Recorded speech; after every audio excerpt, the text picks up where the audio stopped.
ଆଜି ମନ୍ଦିରରେ ଏମିତି କିଛି ହେଇଯିବ ଭାବି ନଥିଲି। ଜୟ ଜଗନ୍ନାଥ ସମାନେ ୱେଲକମ୍ ଟୁ ଦାସ ବ୍ଲଗ। ସକାଳୁ ସକାଳୁ ତ ନାହିଁ, ସମାନେ 7ଟା ଅଧେରେ ଉଠିଲି। ପରେ ଦିନରେ ଆଜି ଭୋଜି ଥିଲା। ଭୋଜିରେ ଭାତ, ଡାଲି, ଘାଣ୍ଟ, ଚଣା ମସଲା, ଚିପ୍ସ, ପାମ୍ପଡ଼ ହେଇଥିଲା। ପରେ ଗୁପଚୁପ, ଆଇସ୍କ୍ରିମ ଖାଇଥିଲି। ପେଟ ଫୁଲ କରିଥିଲି। ପରେ ଆଜି ସନ୍ଧ୍ୟା ବେଳେ ଟିଉସନ ଫେରିଲା ବେଳେ ଜିଲାପି ଟିକେ ଆଣିଥିଲି। ଘରେ ପକୁଡି ହେଇଥିଲା, ବଢିଆ ପକୁଡି। ଜିଲାପି ସହିତ ପକୁଡି ବାଡେଇ ଦେଲି। ଏଇ ପିଲା ଘରକୁ ସବୁବେଳେ ଯିବାର, କିନ୍ତୁ ମନ୍ଦିର ଦର୍ଶନ ହବାର ନାହିଁ। କିନ୍ତୁ ଆଜି ପ୍ରଥମ ଥର ପାଇଁ ଶ୍ରୀ ମହାପ୍ରଭୁ ଜଗନ୍ନାଥଙ୍କର ଦର୍ଶନ। ପରେ କଣ କହିବି ଆଉ, ଭଗବାନ ଜଗନ୍ନାଥଙ୍କୁ ଦେଖିଲା ପରେ ସବୁ ଦୁଃଖ ସରିଯାଏ। ମନକୁ ପୁରା ଶାନ୍ତି ମିଳେ। ପରେ ମହାଦେବଙ୍କର ଦର୍ଶନ କରି କହିଲୁ ହର ହର ମହାଦେବ।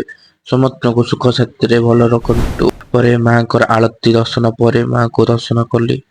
ପରେ ଫେରି ଆସିଲୁ। ସନ୍ଧ୍ୟା ବେଳେ ଟିକେ କଫି ପିଇବା। ଏଇ ଦୁଇ ମହାନ ବ୍ୟକ୍ତିଙ୍କ ସହିତ କଫି ପିଇବାରୁ ମତେ ଲାଗିଲା ଯେମିତିକା ଟାଟା ଷ୍ଟାର ବକ୍ସରେ କଫି ପିଉଛି। ଯାହା ହଉ ଖୁସି ତ ଲାଗିଲା ଟାଟା ଷ୍ଟାର ବକ୍ସର। ପରେ ଘରେ paneer masala, fried rice, salad ଏବଂ ଘରେ ପକୁଡିକୁ ଘୁଗୁନି ସହିତ ଆମେ ବାଡେଇ ଦେଇଥିଲୁ। ପରେ ଶୋଇବାକୁ ପଡିଲୁ। ଏଠି ରଖୁଛି ଭିଡିଓ। ଧନ୍ୟବାଦ। ଭଲ ଲାଗିଥିଲା ଲାଇକ୍ ସବସ୍କ୍ରାଇବ କରିବେ।